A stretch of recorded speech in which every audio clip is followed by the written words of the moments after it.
So coming back to Buddha and the Noble Truths, and again, respectfully, I'm not trained in this. You guys are even reminding me of some of the details. I've read it. I've got the basic message, I think. There's a primary emphasis there still on getting out of fundamental suffering. I had a recent conversation with someone in some workshop, I think it was in Atlanta actually, about is it suffering or is it pain we're dealing with? And basically my point was, well, it depends on how you define each word. But from my perspective, there is a fundamental pain or suffering that is a given to our existence, that is not eradicable. At least as long as we appear in any subject-object format whatsoever. And I don't rule out,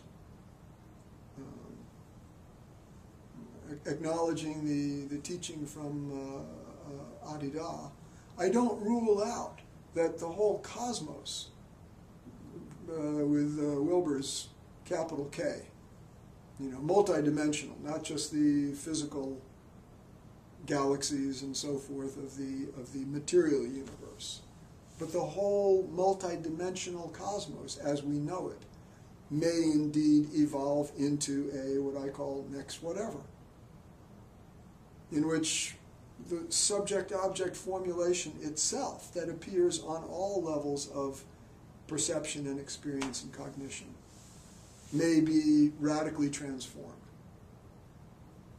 I mean, if we can undergo the kind of unification of subject and object that you two both have now experienced at the bright old advanced age of 22 and 23, was that right? Both 23. 23 when you awakened, and Zach, you were... Oh, I was 20. Was it 22? Yeah, we were both 22. Both 22 at the time. And, we older folks tease you and the other younger practitioners, this is a criminal act, this should be outlawed. You should have to suffer it more without, you see, the awakened, exalted paradox of understanding that, yes, there is suffering, but there are kinds and qualities of suffering. And to use some simple language here, part of our distinction is rather than going to what is the cause of suffering and there is a possibility of complete cessation of it, which it's true can come about in a nirvanic state that is a temporary dissolution of subject-object experience altogether. So yeah, there can be that, and many people have those, there's called satori's or samadhi states in Eastern language. Divine visions, there are these potential for ecstatic, transcendental upliftments of a kind, dissolutions of the whole format of subject-object awareness and attention. But those are temporary rest. It's like going to sleep at night. It doesn't destroy the world for you to not be having subject-object awareness of it. So, just to try to complete that particular piece there, this understanding is one in which what we're looking at is more a way of saying there is a certain kind of pain that's inevitable. It's just a given. And it is produced not by craving, but by the admixture in the human of two basic factors. One, obvious mortal bodily limits in the subject-object framework of experience. There is a way of realizing that you are present in a world where there are all these kinds of pains and distress and limitation.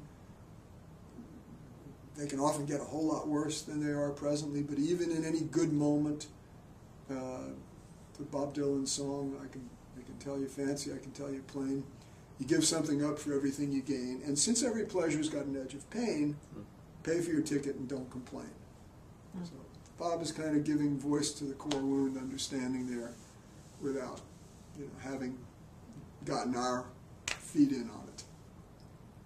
So what we're doing is we're looking to identify what kind of pain or suffering, whatever you want to call it, is fundamental, inevitable, and given for the human quality of conscious participation in existence. What kinds, in contrast, are reactive and therefore additive. Saniel, what was the second component of the human that... I'm sorry, the second component, I'm jumping around, second component is, so the first component is obvious body limits, as it says in secret number 8, plus the feeling there must be more. The feeling there must be more is something that apparently most creatures stop very short at. Hercules, the cat, who's a brilliant cat, has a very confined space of there must be more. And he doesn't appear to have a self-reflection of the kind that we have.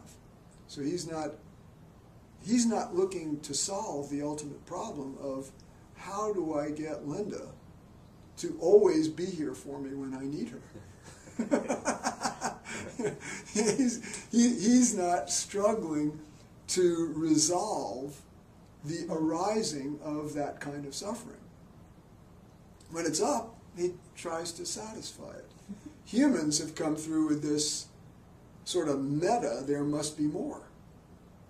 There must be more than having to repeat this cycle again and again. There must be more than having to, Teilhard de Chardin. We're having this talk on the day of the great Japanese tsunami, the next day from when it happened. De Chardin made the brilliant point that,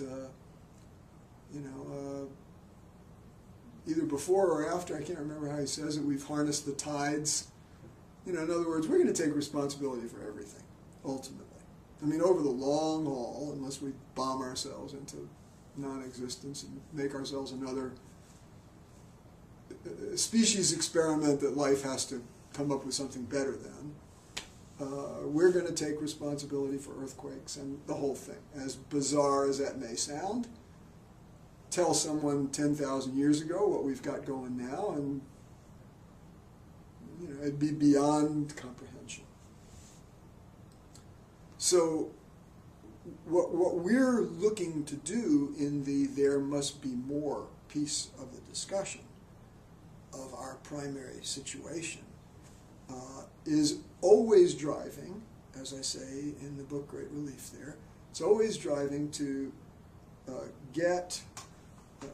be, know, or have something far less limited and ultimately limitless. That's what we're trying to get to. So, you see, the Buddha made a primary contribution there. That's where his, to me, major contribution to our understanding of suffering came in. He was able to say the more of there must be more, ultimately, the ultimate more, is complete release from all of this subject-object, wash, spin, dry cycle that we're endlessly going through. And that is a very different orientation to the fact of suffering, and it's also a very different orientation to what to do about it than we're coming through with in our understanding. So our perspective is rather saying, there is indeed a way to achieve an ultimate evolutionary presence and participation that clearly recognizes what is the inevitable pain, continually refines its understanding of the reactive additive pain, and continually clarifies how not to add the secondary reactive pain to the primary inevitable pain. That may seem simplistic, and it may not seem to some people listening to be a quite radical departure, but my sense is that it is. So have I answered the question? Yes.